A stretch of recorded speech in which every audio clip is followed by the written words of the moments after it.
your hands together for the incredible character and stand-up comedy stylings. I need to hear you get so fucking loud. Give it up for Chili Davidson!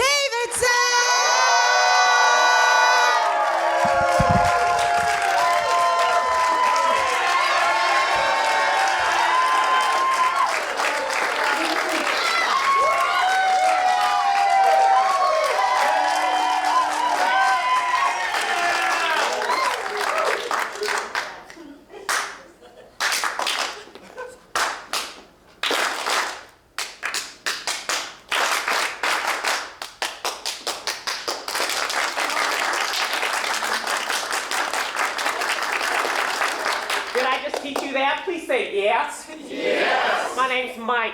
I'm a coach from Chicago. I'm here at your Shakey's Pizza corporate meeting to help you become better friends and hopefully in turn become better co-workers. Would you like to be my friend? Please say yes. Yes. Excuse me? Is that funny? You think that's funny? Is that how you treat your friends? It's not very nice. Please apologize to me. Sorry. Thank you. The other day I was walking down the street, Crenshaw, and I saw a group of girls. They were calling each other bitches. And I said, excuse me, if that's how you treat your friends, I'd hate to see how you treat your enemies. Now the best way to make a new friend is to play a game with a friend. Would you like to play a game with me? Please say yes. Yes. Yes. So would you like to play a game with me? Yes. Okay, please come here. Okay, excellent. What's your name? Matt. Hi, Matt. My name's Mike. Hi, Mike. Nice to meet you. I'm from Chicago. Cool. Excellent. When you're playing a game, it's always good to ask someone if they would like to be person A or person B. Would you like to be person A or person B? B. Okay, that doesn't matter for this game. But it's always nice to ask, okay? Thank you. Okay, we're going to play rock, paper, scissors. Have you heard of it? Yes. Okay, remember, rock beats scissors, scissors beats paper, and paper beats rock. Please say yes. Yes. Okay, here we go. Rock, paper, scissors, shoot. Oh no, we got the same thing. Please apologize to me. Okay, we try again. Are you ready? Yes. Rock, paper, I got dynamite loose. Please go sit down, Matt. Now, I'm being told I am running out of time, so before I leave, I'd like to tell you that we can all be better friends, right? Yes? Yes. And just like my mother said, we can always help each other and ask for help. That's very important. We can always ask for help, but don't ask for more minutes. You are the worst disc player in all of Chicago. Please don't ask for more minutes, son. Thank you so much, Shakey's Pizza.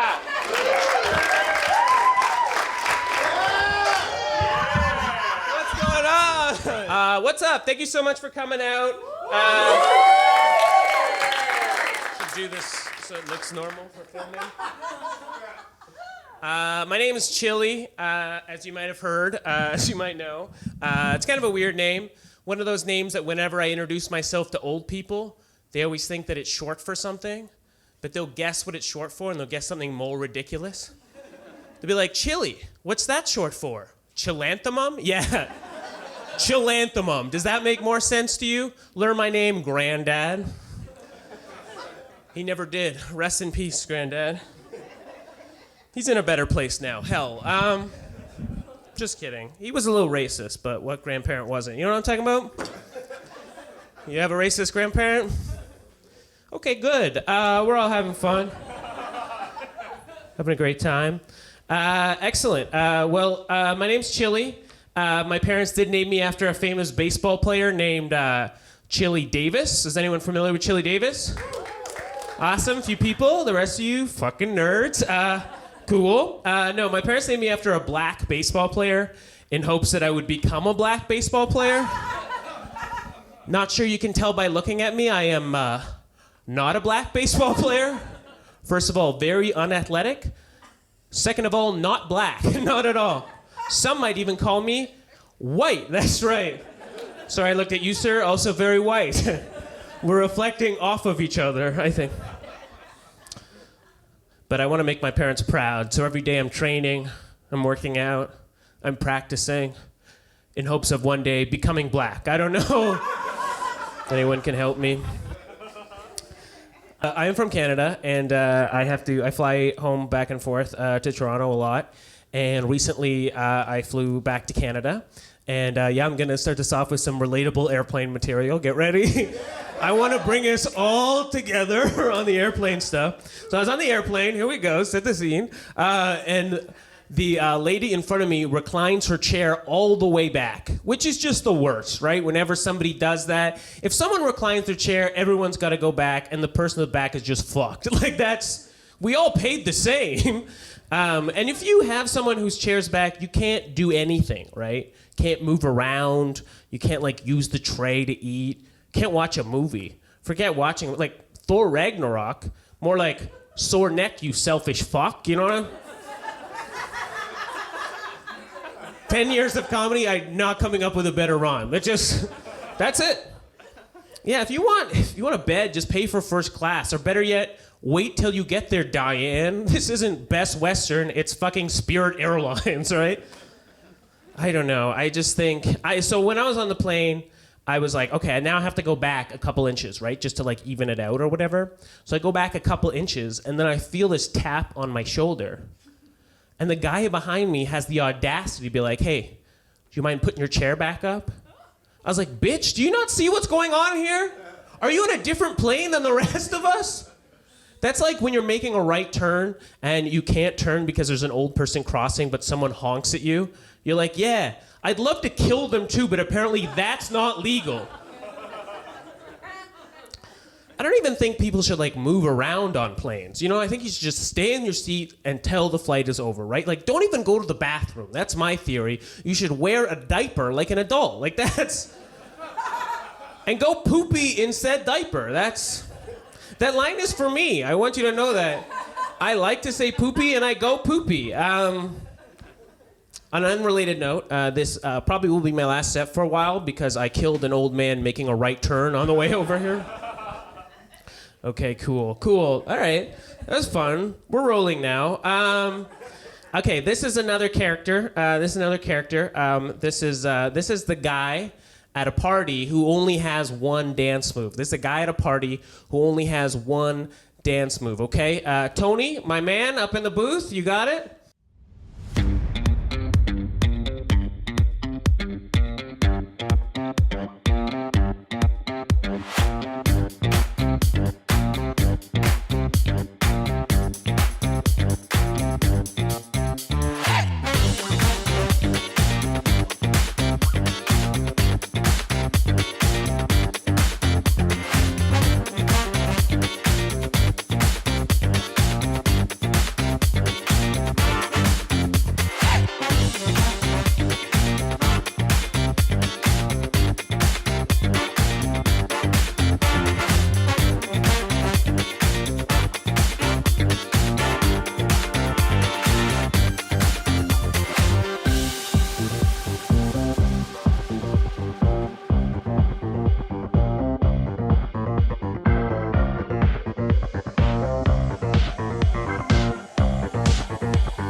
With just one dance move. That's the guy with just one dance move. We've all seen that guy. You know that guy. Whew. Oh, he's out of breath after I do that one. It's good. You have a dance move, my man? Yeah, what's one that you like to whip out? Two-step? One and then two? Is that kind of how that one goes? Hell yeah. I'll probably do that one. Matt, you got a dance move, my man? Oh, you get groceries. What kind of grocery store are we talking about here? Oh, you're a Vons guy. Okay, all right. Mr. Moneybag over here. We got it. We got it. Thank you. Thank you for making it, dude. I know. This might not be your neighborhood. Vons. Vons and Johns, those are the same thing, right? They're like owned by the same person? No? Okay, this is not, I don't know why I asked that. That's not important to anybody. Just stop for a minute. Let's talk about grocery stores. Okay. So yeah, I do have some exciting news to share with everyone. It was Valentine's Day this year. That's right. Speaking of which, I've lost my virginity, everyone. Thank you. Oh, thank you. Oh, come on. Too much. It was like 5 years ago, 5 Valentine's Days ago. But true fact, I haven't had sex since. It's not the joke, but thank you for laughing. Haven't had sex since, but I didn't finish. I didn't finish during the sex. So I guess you can say it's still going on. You know what I'm talking about? Women regularly come up to me and ask me for some sex. I say, no, thank you, I'm already having some. I'm full of sex. You know what I'm talking about? Yummy sex, right, my man? Okay, we got it. But I'm trying to get out there. I'm on the dating apps. Anyone else here on the dating apps? Some clap? Yeah, what app you on, bud? Field. Yeah, I can't do that one. That's like, I was on that one for like a day and I was like, there's too much going on here. It's overwhelming. It's like everyone wants to date each other, right? It's very like polyamorous type of stuff. Are you having fun on there? Okay, that's all we want, right? We just want to have fun at the end of the day, right, buddy?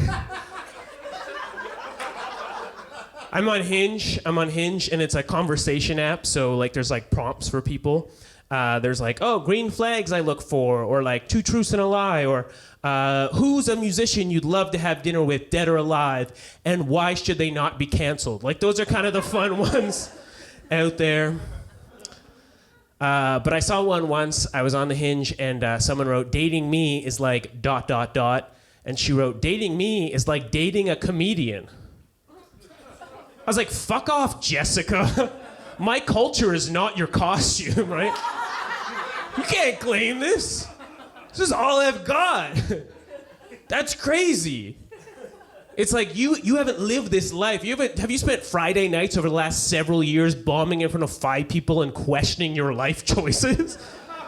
Did you do improv over Zoom during the pandemic in your parents' basement?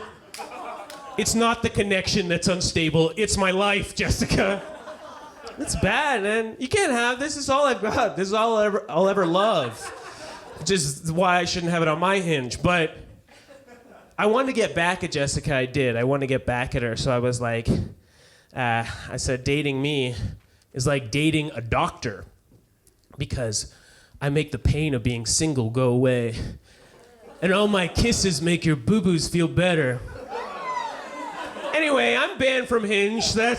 Growing up, I was diagnosed with a disability. And don't worry, you can laugh. It was a fake one. I had a handwriting disability. Do you want to see my notes here? Yeah, very bad handwriting. It's like, a handwriting disability is the type of disability that your like grandparents would have gotten like whipped out of them by a nun in boarding school. Just write better, Gord. You know Gord? That's my grandfather's name, actually. But it was bad. It was frustrating to have bad handwriting because people were so mean. They'd come up to me all the time and they'd be like, "Gosh, what is that? What is that chicken scratch?" Or you write like a caveman, you know? Teachers, they can be so cruel, you know? Teachers. Probably thought I was gonna say one of the other students. I did a little switcheroo there, you know? It's good writing that I've done for the last decade of comedy.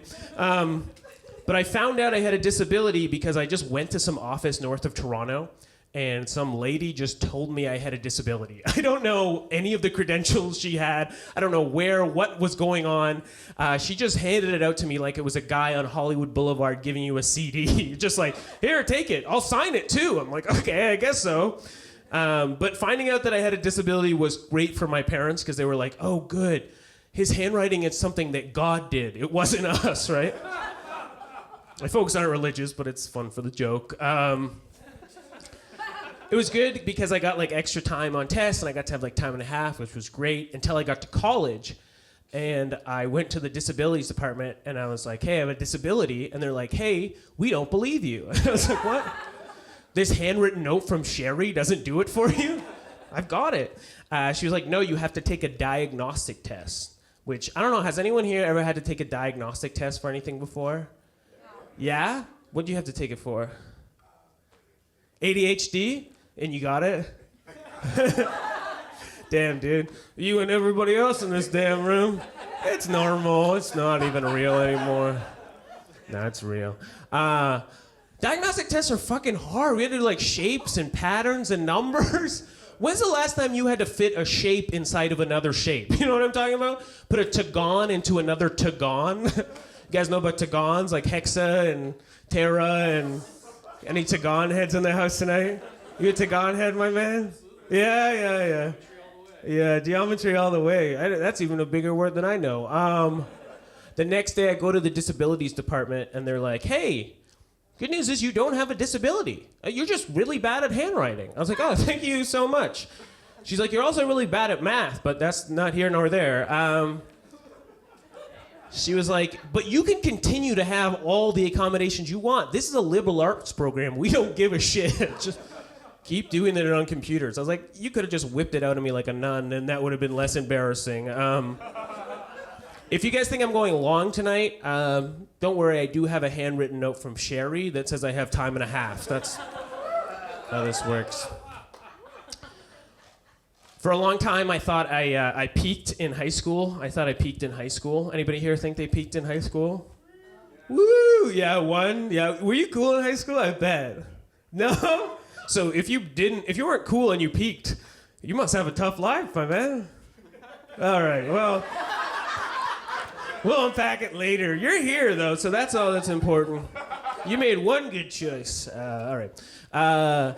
So I thought I peaked in high school, and the reason I thought that was because I won a lot of awards when I graduated, but then I started to think back to the awards that I'd won, and one of them was the Principal's Award.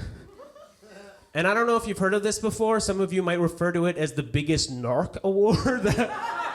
I think Randall from Disney's Recess won this award. Yeah, I was not cool in high school. Yeah, absolutely boo me. I didn't have a lot of friends. I didn't drink. I didn't go to a lot of parties. But the few friends I did have, I would rat them out to my teachers for personal gain all the time. And not like to get better grades or anything. I just wanted to become better friends with my teachers. That's all. I want to know if like Brian or like Joe wanted to watch Ghostbusters with me on Friday night. Those were my teachers' first names, and they asked me to stop using them several times. Did you ever get stuffed in a locker by your teacher? You don't read about that in any Judy Blume novels. You know Judy Blume? But I am doing better. I'm less of a narc now. Recovering narcoholic, we call ourselves, yes. Meet on Mondays at the police station. But I still don't have a lot of friends. I paid all of you to be here tonight. I still don't have a lot of friends. And unfortunately, I can't hang out afterwards. I did promise my stand-up teacher, Derek, we'd go see Zootopia 2 after this. He said, I got an advanced screening, and that's going to be funny stuff. He said, that's the comedy you want to see. All right, I have one more character for y'all. This is a guy that goes to IKEA just for the hot dogs. This is a guy who goes to IKEA just for the hot dogs. Here we go. Hey, thank you guys so much for coming to IKEA with me. I just moved into a new place, and I need some new furniture. That's so funny, Dave. No, I did not come here just for the hot dogs. I told you, I just moved to a new place, and I need furniture for my new dogs. I mean digs. I mean hot digs. Oh, God, that was funny. It's good to laugh with friends. I enjoy these opportunities. All right, everyone, remember, follow the arrows. The arrows lead us to the hot tables.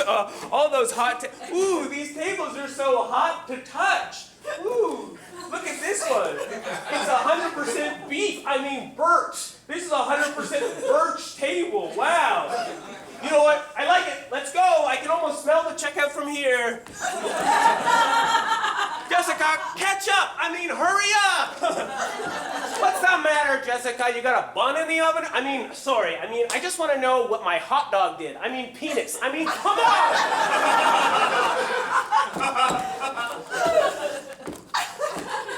Did anybody see where the arrows went? I think we lost the arrows. I think Dave lost the arrows. Look, I didn't say that with any mustard. I mean Dijon. I mean, no, I'm not thinking about hot dogs. It's just that Dave couldn't find his way out of a plastic bag that holds hot dog buns. Okay, fine. I brought you all here for the hot dogs. They're only $1.75, true. And it's the only time we get to eat hot dogs together. We used to do it in college all the time. Now everyone's too busy. Jessica with her music career, Dave with his kids, his children, and Miranda's dead. But at least she died doing what she loved, choking on a hot dog bun while with friends at IKEA. But you're right. I should have just told you the truth. Yeah. Sorry. I'm sorry, okay? Let's just go, okay? Really sorry. Yeah, I'm better now. Hey, can I stay at someone's place tonight? I don't have anywhere to stay. Normally I sleep here, but there's a new security guard, and he does not like any pigs and no blankets, if you know what I mean. That's the guy that goes to IKEA just for the hot dogs, You know, people who know me know that I normally go around being like, hey, I'm a boomer stuck in a hot, sexy, good-looking 29-year-old's body. People who know me know that's kind of my vibe. But recently, I was at a comedy show and I was in the audience and the host asked me how old I was.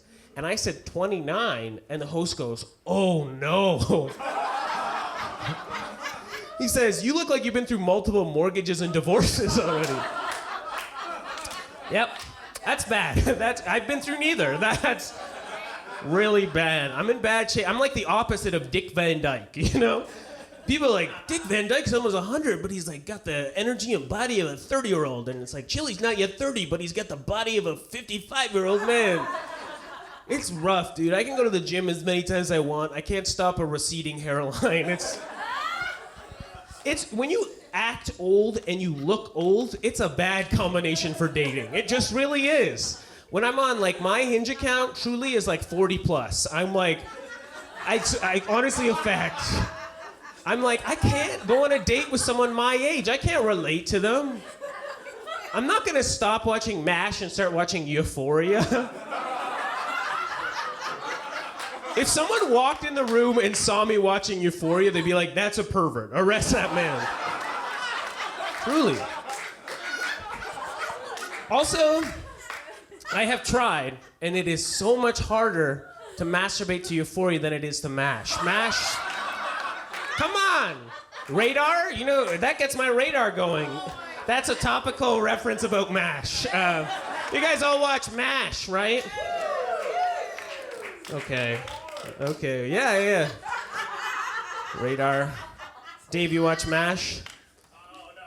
Yeah. I would have guessed, though, based on your vibe. JK, my friend.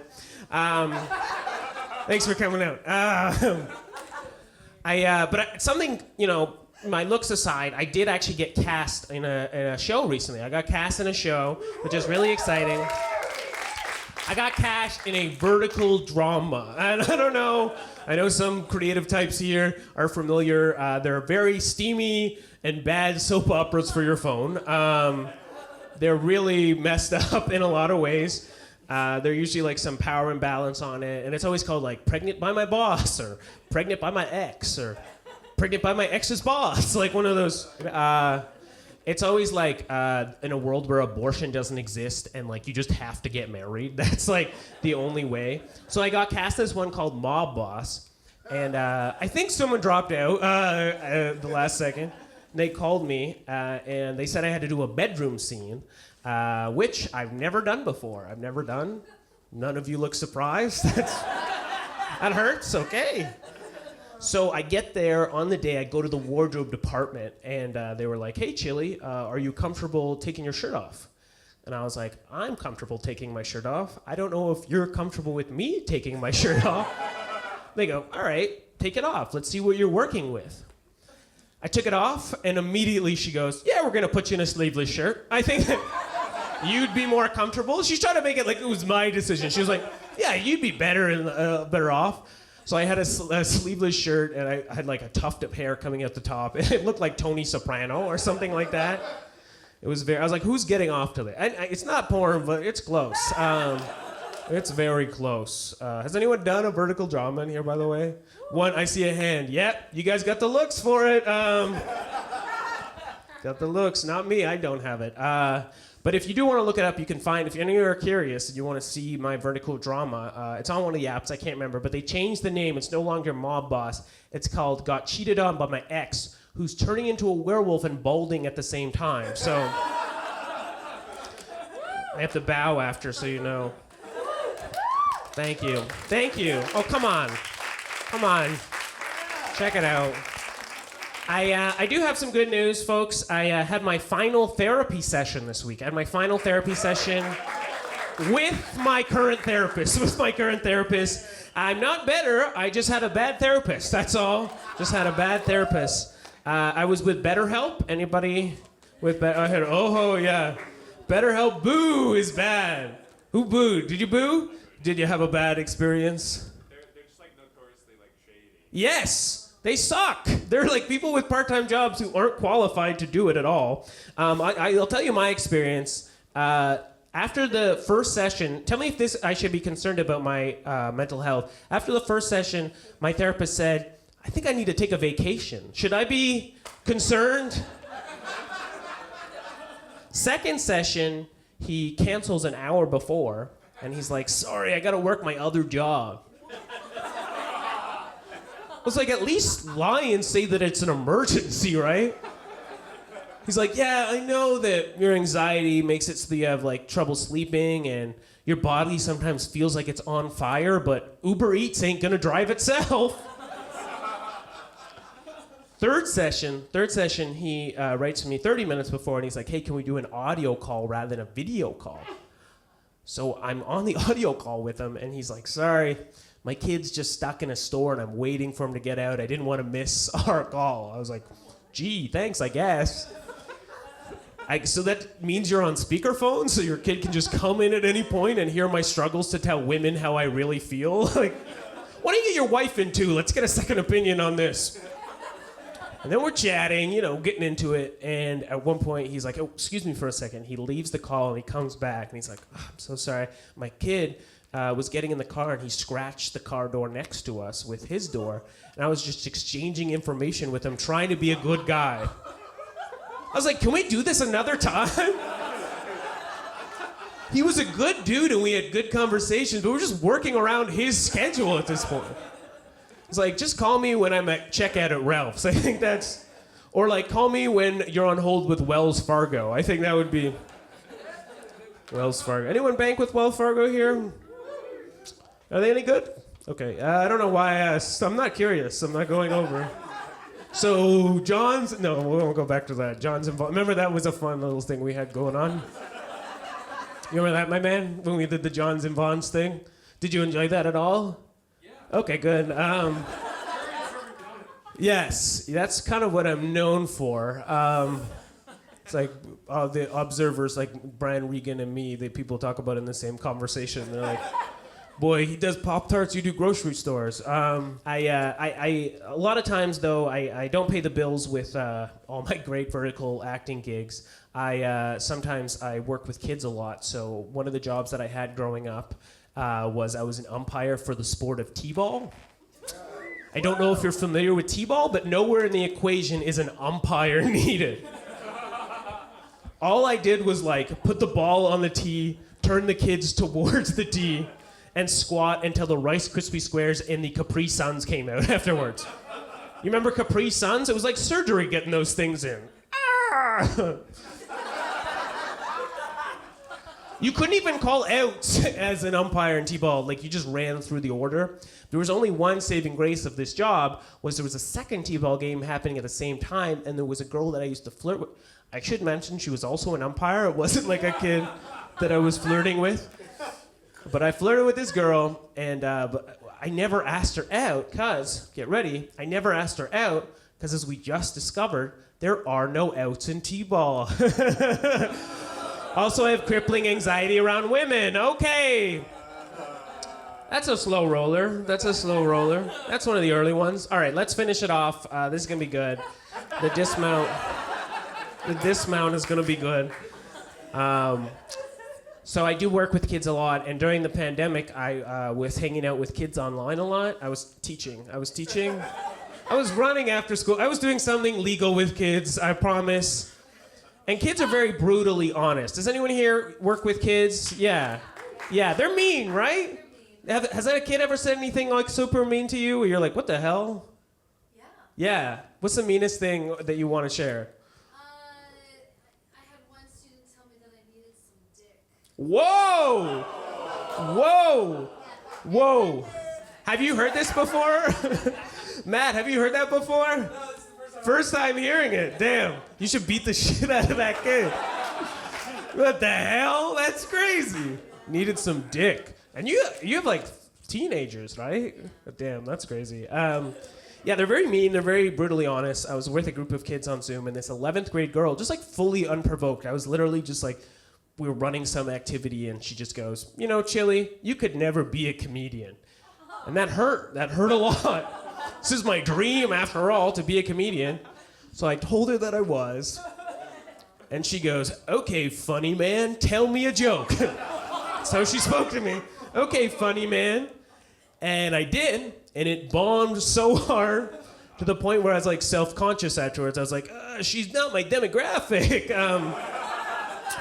That was rough. And this was too far, folks. This was too far. Then she said, you know what else you can't be?